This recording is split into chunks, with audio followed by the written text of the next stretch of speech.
ਲੋਕ ਕਹਿੰਦੇ ਨੇ ਇਮਰਾਨ ਖਾਨ ਲੀਡਰ ਹੈ। ਮੈਂ ਕਹਿੰਦਾ ਇਮਰਾਨ ਖਾਨ ਲੀਡਰ ਨਹੀਂ, ਅੱਲਾ ਦਾ ਵਲੀ ਹੈ, ਇਸ ਜ਼ਮਾਨੇ ਦਾ ਗੌਸ ਹੈ, ਪੀਰਾਂ ਦਾ ਪੀਰ ਹੈ। ਅਗਰ ਨਹੀਂ ਯਕੀਨ ਆਉਂਦਾ ਤਾਂ ਇਹ ਵੀਡੀਓ ਦੇਖੋ। अब अगर कोई आलमी जंग शुरू हो जाती है, अगर ईरान की जंग हो जाती है तो तेल की कीमत 400 500 हो सकती है। ਅੱਲਾ ਦੇ ਵਲੀ ਨੇ 5 ਸਾਲ ਪਹਿਲੇ ਹੀ ਇਹ ਪੇਸ਼ਨ ਗੋਈ ਕਰ ਦਿੱਤੀ ਸੀ ਕਿ ਈਰਾਨ ਦੀ ਜੰਗ ਹੋਵੇਗੀ ਤੇ ਪੈਟਰੋਲ 500 ਰੁਪਏ ਲੀਟਰ ਤੋਂ ਵੀ ਉੱਪਰ ਚਲਾ ਜਾਏਗਾ। ਭਾਈ ਜੀ ਹਲੇ 458 रुपए लीटर होया है।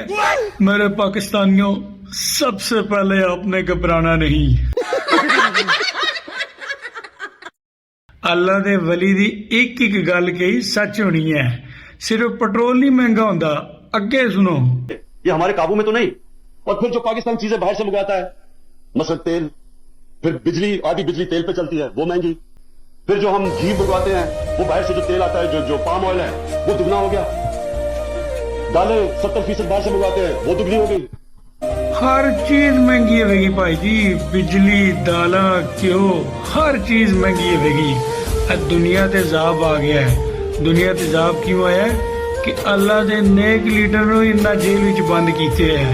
पाकिस्तान ते पूरी दुनिया दी लीडरशिप नूं चाहिदा कि अगर दुनिया नूं बचाना जे, दुनिया नूं तबाही और बर्बादी तों बचाना जे, ते फिर इमरान खान नूं जेल विचों रिहा करो। तो जब ये सारी दुनिया में जो महंगाई हुई, तो जाहिर है पाकिस्तान इसी दुनिया में है, कोई इस्लाम में तो नहीं है, तो इसका